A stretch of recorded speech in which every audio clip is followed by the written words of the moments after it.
את הבוקר התחלנו בארמונו של המלך הורדוס, הצצנו על אחוזת הקבר, עברנו בין שרידי הטרקלין ויצאנו לסיור במחילות המסתור שמתחת לאדמה.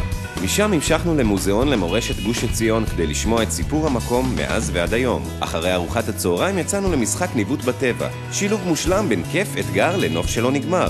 ניסיון קרבי, לא חובה. את היום סיימנו בביקור ביקב המקומי. שם קיבלנו הצצה למקום שכל הקסם נמצא בו. את הלילה העברנו בבית ספר שדה שבאזור.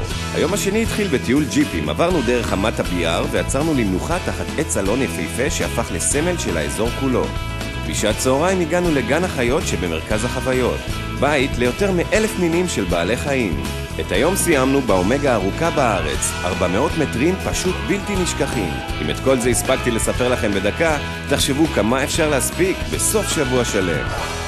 עושים מהפכה בתיירות בישראל.